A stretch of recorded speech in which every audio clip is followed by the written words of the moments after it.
शहाणी माणसं कधी कधी येडेवाणी करतात. आणि हाच प्रश्न अर्जुनाला विचारला होता देवाने, का विद्वान माणसं सुद्धा कधी कधी का फापलतात.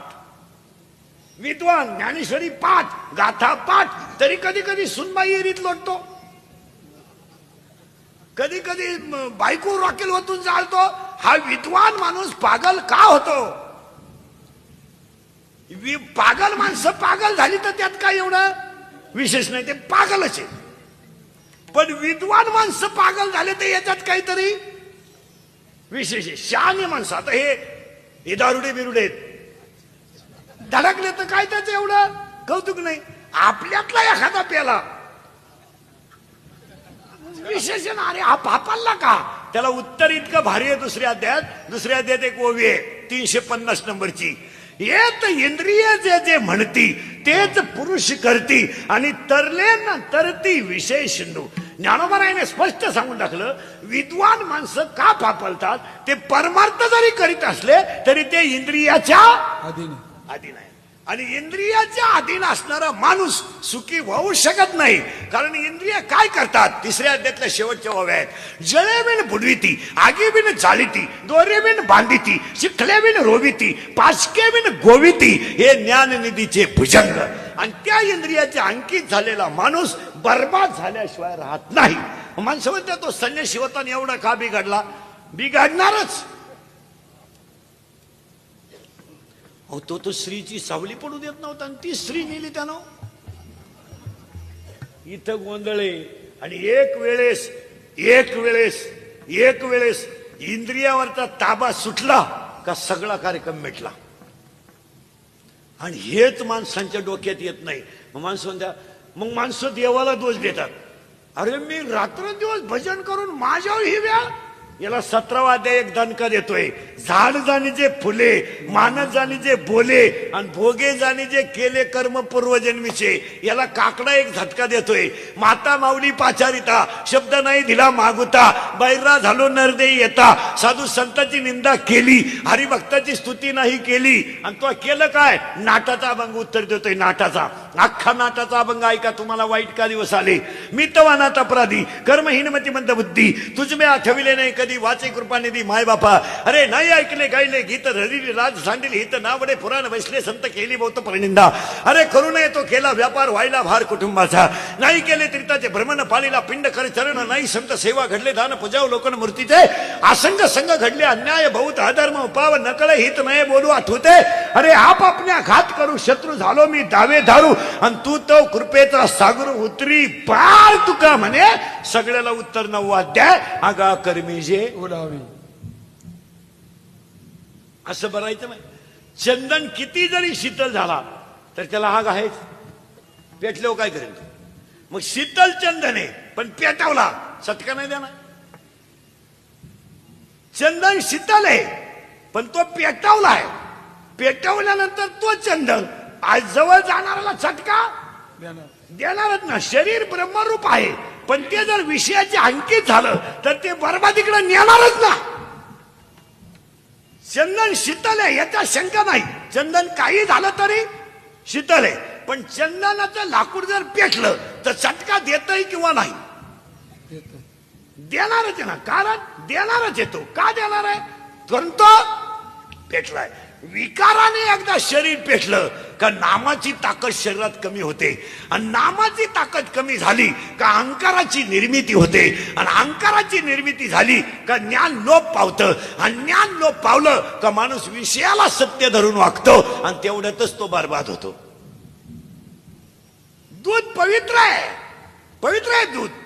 पण तुम्ही ते दारूच्या बाटलीत घातलंय. दूध पवित्रच आहे ना. दुधाला नाव ठेवायला अजिबात जागा नाही. दूध पवित्र आहे पण तुम्ही कोणत्या भांड्यात आणलंय. ज्यामध्ये तुम्ही दारू आणता त्या भांड्यात जर ते आणलं असेल तर ते दूध पवित्र राहील. मग हे शरीर ब्रह्मरूपच आहे पण प्रपंचात गुंतलेलं शरीर भजनाला जर विसरतच असेल आणि ते संसारासारख्या दारूच्या भांड्यात जर ठेवलं तर चांगल्या दुधाचा नाश होणारच ना. होणारच ना. तुम्ही कुठं ठेवता याला किंमत आहे ना. लिंबाच्या लिंबोळ्या किती जरी पिकल्या तर कावळा सोडून कुणाला आनंद आहे. महाराजांची ओवी किती सुंदर आहे. लिंबोळी आला तो कावळ्याशी सुखाला झाला. काय उपयोग काय त्याचा? का मृत जायचा शृंगारीला, का गाढव तीर्थी नाणेला? काय उपयोग काय त्याचा? काशीला गेला, कशाला गेला? काशीला जाणारी लोक ध्यानात ठेवा, काशीला गेल्यावर परत जिवंत गावात यायचं नसतं, असा नियम आहे. आता ही आपली बावळाट लोक आहे, मी काशी केली, मी दाव्याचं खात नाही. पागल आहे तू. तुला जायलाच कोणी सांगितलं होतं काशीला? काल शक मारायला गेला तू काशीला? गाई दुधाला कमी पडली, दोन्ही पोरं वायली निघली, हीच काशी झाली. तू गेला तर काल काशी? बरं, काशीची हौस आपल्याला नाही. हे याडपाटांना, तिला फक्त ट्रिप काढणारा बाबा भेटला पाहिजे, बी लागलीच त्याला. चलो काशी, यहीन नाक गचपान घेऊन निघाली काशी. बरं, आमच्या महाराज लोकांचा लोक काशीला नेणं धंदा आहे. पैसे उरा द्या, दिवसही निघा द्या. उरलेल्या पैशाच्या बायकोला गाजरा, दोन्ही काशा खुश. ही खुश, ती खुश. अरे काय ओ महाराज, काशीला जाणाऱ्यांसाठी 3 खटक्या सांगतो. 17व्या अध्यायात अशी ओवी आहे, पहा बरं का. आता 17व्या अध्यायात अशी ओवी आहे. तुम्ही विद्वान, मी समोरची माणसं पाहून कीर्तन करणार. तुम्ही विद्वाने म्हणल्यावर तुम्हाला त्याच प्रकारचा माल सोडणार. आपल्याकडे ते बोगसगिरी नाही. तुम्ही परमार्थातले किडे. मग तुम्हाला एक बाईने एक बाबाची गोष्ट सांगून इज्जत घालवाय मी मोकळा नाही. तुम्हाला मुंग्या येतील असाच माल. आपलं कीर्तन म्हणजे रेडीमेड कापडाचं दुकान. जसे ऐकणारे भेटतील तसा माल आहे आपल्याकडे. आता तुम्ही विद्वान ऐकणारे ना, तुमचं डोकं बंद होईल असा माल. आणि मग साधे भेटले मग चाललंच आहे. असं नाही, मग समय कळला पाहिजे. आता तुमच्यासारख्या परमार्थिक माणसांपुढं छाछूच्या गोष्टी सांगितल्या एखाद्या बाईच्या आणि बाबाच्या, काय त्या सांगणारा माझा आहे, तो ऐकणारा ऐकूच शकत नाही. काय मध्ये? आणि आज 80% आमच्या कीर्तनकारांचा हाच प्रॉब्लेम झालाय. फक्त आईबापाचं भांडवल केलंय त्यांनी. 80% कीर्तनकार आईबापावर बोला त्या. अर्धा तास आई, अर्धा तास बाप. फेटा बांधला का आई उठली. फक्त अर्धा तास आई, अर्धा तास बाप, आणि अर्धा तास ज्यानं तारीख घेतली त्याची लाल करायची. 1.5 तास, अर्धा तास चाली जय विठ्ठल. आणि आयानं बोलायचं, पण लोकांच्या. आपल्या आईवर नाही बोलायचं. आपली आई तर घरातच नाही तर बोलत काय? आपल्या आयानं बोलायचंच नाही. आपल्या आईवर बोलायचं नाही, बापावर बोलायचं. आपल्या मिव बोलायचं वाटलं तर 10 मिनिट. नाही नाही नाही, असं नाही चालत. ते महाराजांनी 3 खटक्या सांगितल्या तीर्थाच्या, 3ही तुमच्या पुढे मांडतो. तुम्ही विद्वान आहे. 17वा अध्याय असं म्हणतो, सकल तीर्थाचे धुरे जी एका माता भेट. मग ज्ञानोबरायांच्या भाषेत जगातली सगळी तीर्थ कोणती? आई बाबा. आई बाबा. डोकं खाजवा बरं का. ज्याला हे कळलं ना, तो उद्यापासून काशीचं नाव सुद्धा घ्याला. 17व्या अध्यायाचं असं म्हणणं आहे ज्ञानोबरायांचं, का जगातली सगळी तीर्थ कोणती? आई बाप. पण तुकोबरायचं याला उलट म्हणणं आहे, सकळही तीर्थे घडती एक वेळा चंद्रभागा डोळा देखलिया. आणि सकळही संत भेटती एक वेळा पुंडलिक डोळा देखलिया. तुकोबरायचं म्हणणं असं आहे, चंद्रभागा ज्याने डोळ्यानं पाहिली त्यानं सगळी तीर्थ पाहिली, आणि ज्याने पुंडलिक डोळ्याने पाहिला त्यानं सगळे देव पाहिले. आता पुन्हा घोटाळा असा झालाय, आणि सगळ्यात वैकुंठ कोणतं आहे? पंढरपूर. मग आता ज्ञानोबरायांची भाषा आईबापाचं तीर्थ, तुकोबरायांची भाषा चंद्रभागा तीर्थ, पंडलिक तीर्थ. मग हे तीर्थ कशामुळे निर्माण झालं? आईबापामुळेच झालं. पुंडलिकाने जर आईबापाची सेवा केली नसती तर विठेवरचं परब्रह्म, सावळं परब्रह्म खाली आलंच नसतं. खाली आलंच नसतं तर पंढरपूर सारखं वैकुंठ तयार झालं नसतं. मग वैकुंठ जर तयार झालं नसतं मग कुठं जायचं नाही. 12व्या अध्यायाची एक ओवी सांगतो, मोक्ष देऊन उदार होय कीर काशी. बस, बाकी डोक्याला ताण करायचा नाही. गुरुवार केले तुम्ही 4 मागच्या महिन्यात, काही फरक पडल्यासारखं झालं तुम्हाला? नाही. मग हे कुठाने सांगितले कोण तुम्हाला? हा बावळापणा सांगितला कोण तुम्हाला? पार्वतीने गुरुवार केला आणि शंकर धाब्यावर जेवला, काय उपयोग झाला? पार्वतीचा दणका उठला, दुर्गे दुर्गट भारी तुझमिने संसारी. शंकर म्हणतो लिंबू पिळ, लिंबू पिळ, लिंबू.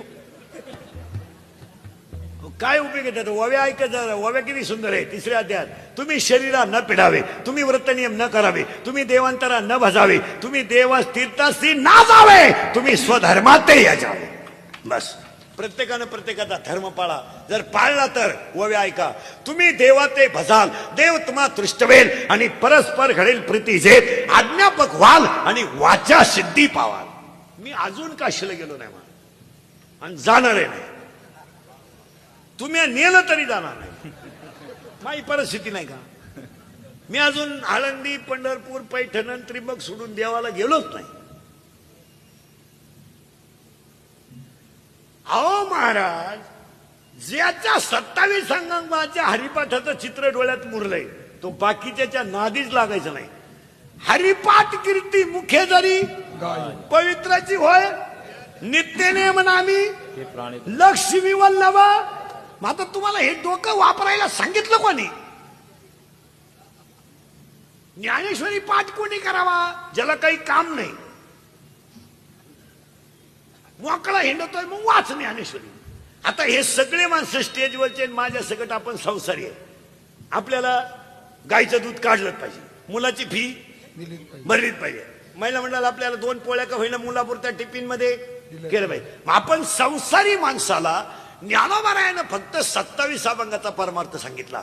त्यानं भाकरी करताना, भाजी करताना, भात शिजवताना, तांदूळ निवडताना, गाईचं दूध काढताना फक्त 27 अभंगाचा हरिपाठ म्हणायचा. जे हरिपाठाचं पुण्य आहे ते अख्ख्या ज्ञानेश्वरीचं पुण्य आहे. कारण ज्ञानेश्वरीचा सार हरिपाठ आहे आणि गाथ्याचा सार हरिपाठ. माझं म्हणणं नाही ना, ज्ञानोबारायानं स्वतः डायरेक्ट सांगितलंय, सर्व सुख गोडी शाही शास्त्र निवडी. आणि त्यातल्या ती पूजा कुणाची नाही, घाम गाळणाऱ्यांची पूजा आहे. आणि घाम गाळणाऱ्यांची एकच इच्छा आहे, अन्नदान घडावं. आज आलेल्या सगळ्या माणसांनी इथं प्रसाद म्हणून 2 घास तरी खावा. का? हे अन्न शिजवलेलं आहे, ते आमच्यासारख्या भामट्यांचं नाही, ते घाम गाळणाऱ्यांचं आहे. त्याला 3 मुद्दे सांगतो. शरीर शुद्ध होईल स्नानानं, मन शुद्ध होईल नामानं, चित्त शुद्ध होईल ध्यानाने आणि धन शुद्ध होईल दानाने. दान करत जा, दान करत जा. दानाने लक्ष्मी दुप्पट होते. 24 वर्ष ह्या कामगार मंडळीने हे लावून धरलं, याच्यापेक्षा काय असं.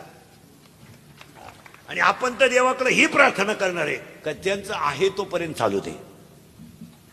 आणि जिथं नैतिकता आहे, जिथं नीती आहे, तिथं देव ते चालून घेतोच. घेणार देव चालू घेतो. आपल्या इथं काय, आपल्याकडे गावात एखाद्या मंदिर बांधायचं ठरलं ना, देव एखाद्या व्यक्तीला पुढे करीत असतो. त्याच्यामुळे देऊळ होतं असं नाही. देव त्याचं निमित्त करतो आणि मंदिर आपणच पुढे करून घेतो. देवाचं काम असं ते काय देव करीत नाही, आपण ते करून घेत असतो. काय माणसं म्हणतात माझंच वाईट का झालं. हा नशिबाचा भाग नाही. सगळे लोक लक्ष्मीच्या मंदिरात आहे, पण तिच्या शेजारी अलक्ष्मीचं मंदिर आहे. अलक्ष्मीचं सगळी रांग लागली लक्ष्मीच्या मंदिरात. अलक्ष्मीच्या आश्रम का वाढले? कमी वेळेत आणि कमी बुद्धीत पेमेंट जास्त झाले. परिणाम कमकुवत मेंदूला जास्त पैसा मिळाल्यामुळं दूध पाजणारी आई का सांभाळायची हा प्रश्न सडेल मेंदूच्या माणसांना पडला. मग त्यांनी ती आई वृद्धाश्रमात घातली. तुम्ही सगळ्या वृद्धाश्रमांचा सर्वे करा, अजून धोत्रावाल्याची आणि पायजामावाल्याची आई वृद्धाश्रमात नाही, पण बेल्ट लावून इन करणाराची आई त्याच्या बंगल्यात नाही. हे कधी तपासा. शेतकऱ्याची बायको सासऱ्याला शिव्या देईल शिव्या, पण उपाशी झोपवणार नाही. शिव्या देईल ते माणूस शेवटी. कुठंतरी त्याला पश्चाताप होतो, कुठंतरी त्याला रागाची उत्पत्ती, क्रोधाची उत्पत्ती होते. कामाचा लोड आला, कुटुंबामध्ये अडचणी आल्या, माणसाला रागा होणं साहजिकच आहे. एखादी सून शेतकऱ्याची बाई आहे, मुलाचा डबा लवकर करायचा आहे, पोरग रडायला लागलंय, गॅस संपत आलाय, पाहुणे दारात बसले, त्यांना चहा करायचा आहे. अशा वेळेस तिच्या वाणीतून शब्द सुटणं साहजिकच आहे. कारण मुलगा रडतोय, त्याचा डबा करायचा आहे. सगळ्याच उपाधी आहे. संसार म्हणलं का उपाधी आहे. पण एवढ्या काळातून ती सासऱ्याचा चहा 8चा 9ला देईल, पण देणारच नाही असं नाही. कुणाची बायको आहे ती? गरीबाची. लखपतीची बायको चहा देण्यापेक्षा त्यांना घरात ठुतच नाही. कुत्र्याला बिस्किट आहेत काय, नालायकांच्या बापाला भाकरी नाहीत. काहींची कुत्रे गाडीत हिंडत त्या कुत्र्या बरोबर. हो, काहींच्या बायका सासऱ्याशी बोलत नाही, वार गेला तिच्यावर. टॉमीशी गप्पा आणते, टॉमीशी. तरी तिचा नवरा म्हणतो आमचा टॉमी घरी असलो पप्याच्या आईचा फुल टाइमपास होतो. याच्यामुळे वृद्धाश्रम वाढले. महाराज परत नीट वाक्य आहे का? मग ज्ञानोबारायचं म्हणणं आहे आईबाप हेच तीर्थ आणि तुकोबारायचं म्हणणं आहे चंद्रभागाच हे तीर्थ. आता दोन्ही महत्व पटवून देऊ. आईबाप जर तीर्थ नसते तर 1.25 लाख प्रदक्षिणा वडाला घातल्यामुळं विठ्ठलपंत परत आले आणि 4 रत्न जगाला मिळालेच नसते. यावर तुमचं मत काय? परत नीट आहे का? 1.25 लाख प्रदक्षिणा वडाला घातल्या, वडाला 1.25 लाख, आणि नंतर सिद्ध विठ्ठलपंत घरी आले, 4 मुलं झाले. महाराज 4 मुलं एका आईला झाली, 3 मुलं झाली आणि 1 मुलगी झाली. महिला मंडळ भिकारणीचं पोरगा रडायला लागलं तरी आपण त्याला घरातून बिस्किट देतोय. भांडे घासलेलीचं मुलगा रडायला लागलं तरी माणसं त्याला कडेवर घेऊन गाल ओढतात. पण या जगात ही आई अशी झाली महाराज, या आईनं 4 मुलाला जन्म दिला, 2-3 मुलं आणि 1 मुलगी. पण जगातल्या एकाही माणसानं त्यांच्या पाठीवरून कधी हात फिरवला नाही का त्यांना कधी गालाला ओढून मुका घेतला नाही. अरे गाल ओढायचं जाऊ द्या, मुका घ्यायचं जाऊ द्या, चांगले शब्द सुद्धा त्यांच्या कानावर कधी पडले नाही. अरे शब्द मारू द्या, भीक मागायला दरवाज्यात गेले तर त्यांना भाकरी सुद्धा मिळाली नाही. ज्या 4 मुलांना समाजानं भाकरी दिल्या नाहीत त्यांचा 1 मुलगा विश्वाचा गुरु ठरला, 1 मुलगा जगाची आई ठरला, एक मुलगा ब्रह्मदेव ठरला आणि 1 मुलगी आदिशक्ती मुक्ताबाई ठरली.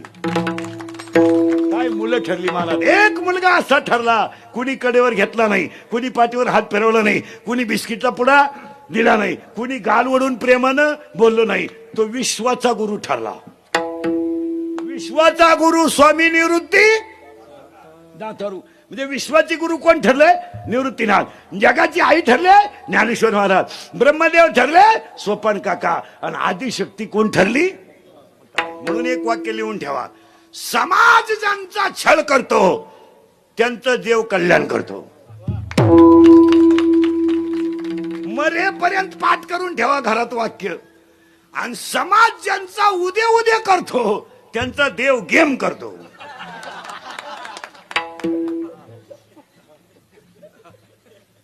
माऊलीला समाजाने त्रास दिला, जगाची आई. लोकांनी गाथा पाण्यात टाकला, जगद्गुरु. जवळच्यानी त्रास दिला, छत्रपती. तुम्ही अभ्यास करा. इंग्रज गेल्यापासून दर 5 वर्षाला 288 आमदार.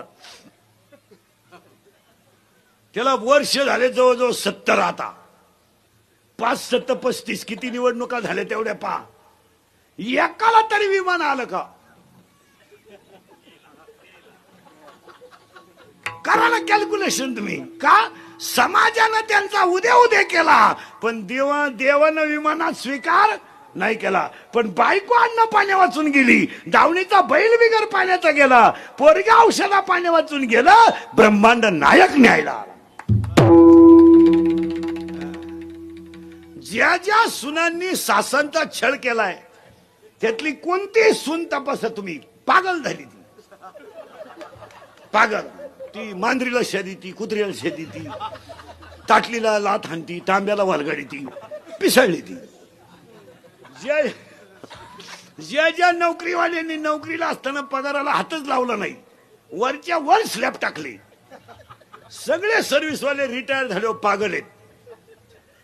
कुठेही तपासा तुम्ही, त्याची भरमिष्ट झाली मेंदू. नुसते गार्डन मध्ये खडे आणि त्या खड्यावर खडे, खड्यावर खडे.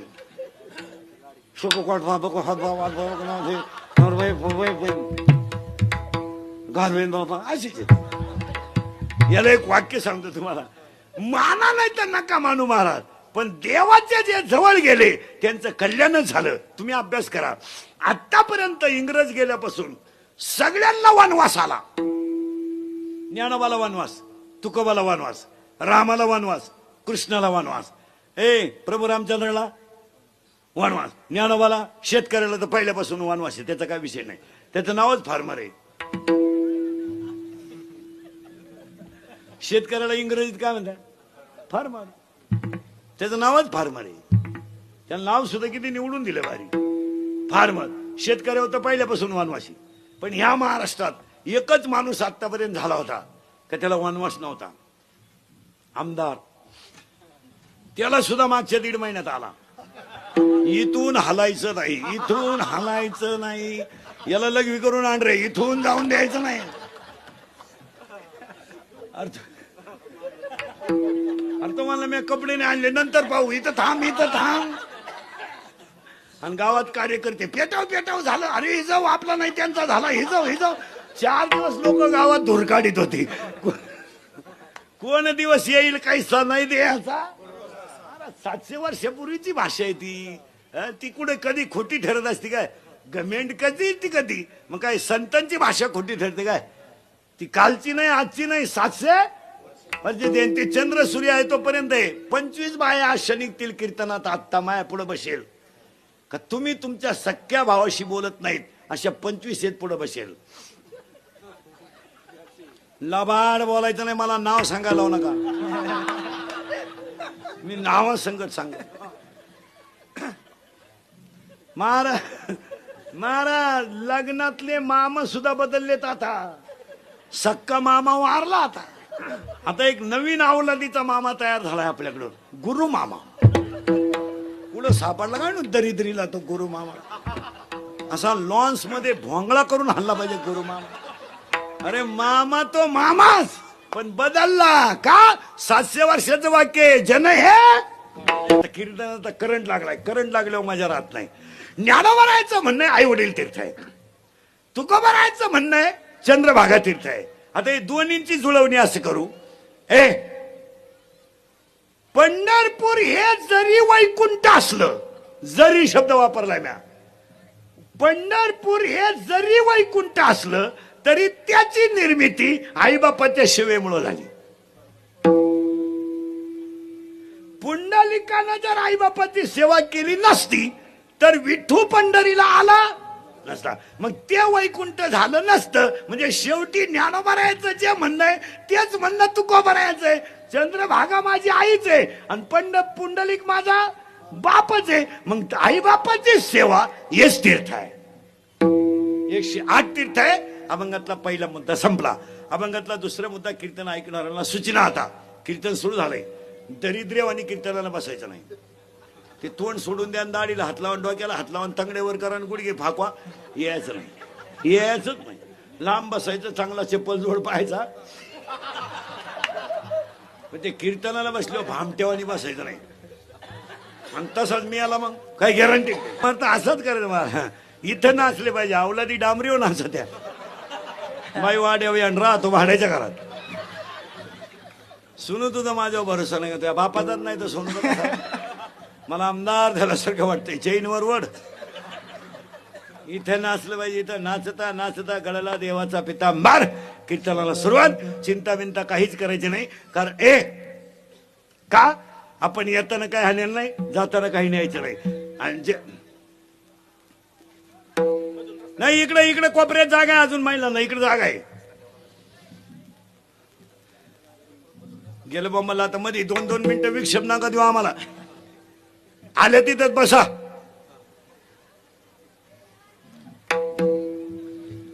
आता हा मधला पट्टा भरूनच काढा. आता नको येऊ देऊ पुढं. बरं आता हे तिथंच बसून घे मधल्या फटीत. ते तुझे मागचे मधल्या याच्यात बसून घे तिथंच. हा इकडे येऊन नको देऊ आता. बस आता संयोजक वियोजक निवांत व्हा. आता गेलं बंबलला आमचे 5-10 मिनिट. महत्वाच्या मुद्द्याला विक्षेप नाही चालत.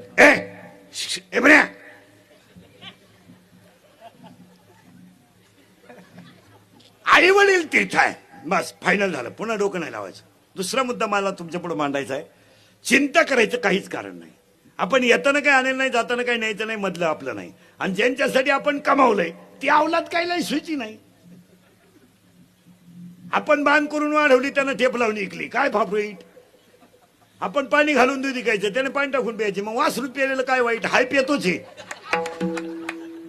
उपयोग काय त्याचा? आपला पोरे आपल्याला विचारितोय काय केलंय माझ्यासाठी. आता आपण केलं ते सांगायचं का? बाप म्हणलं मारली झकम्या, मग आता करीन काय? चिंता बिंता नावाची गोष्ट सोडून द्यायची महाराज. कधी चिंता करायची नाही. वाक्य सांगा. कटेवर हात विटेवर उभा तो जगाचा बाप, तो राजाचा रंकाई करू शकतो आणि रंकाचा राजाही करू शकतो. त्याच्या मनात आलं तर रात्री नोटांवर झोपणारा सकाळी भीक मागू शकतो आणि सकाळी भीक मागणारा दुपारी गाडीतून हात काढू शकतो आणि दुपारी गाडीतून हात काढणारा संध्याकाळी त्याच गाडीखाली मरू शकतो. देवानं स्वतःचा बाप सोडला नाही. स्वतःचा बाप बायकोच्या मांडीवर मारला आणि फडफडणारा जटायू स्वतःच्या मांडीवर मारला. दशरथ बायकोच्या मांडीवर मेला आणि जटायू रामाच्या मांडीवर मेला. दशरथ बायकोच्या मांडीवर मेला आणि देवाची बायको पळवणारा त्याच्याजवळ मेला. रावण मारायला रामाजवळ आणि दशरथ मारायला बायकोच्या जवळ. देवानं बाप सोडला नाही स्वतःचा, तुम्हाला कोण सोडील? त्यामुळे चिंता बिंता काय करायचं नाही.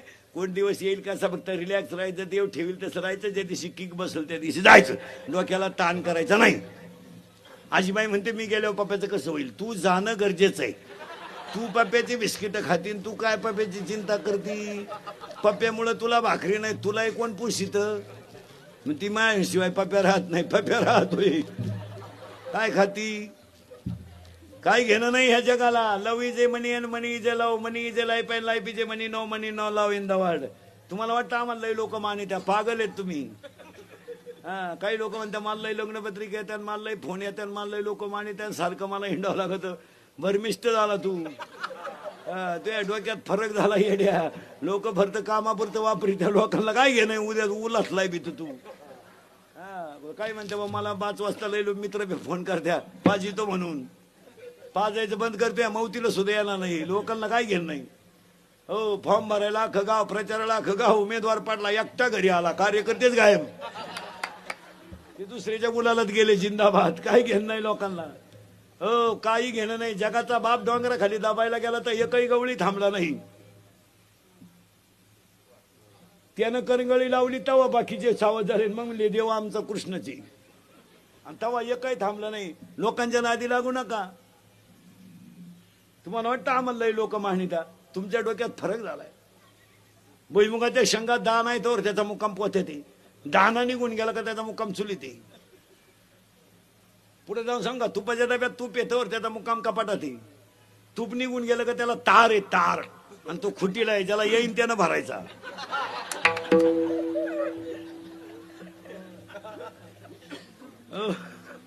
पावसाळा संपल्यावर खेकडं निघत नाही. हो, 99% लोक म्हणले तुकाराम महाराज गरीब होते. डोक्यातून काढून टाका. जगातलं पहिलं पांडुरंगाचं मंदिर तुकोबारायने बांधलंय आणि आळंदीचा.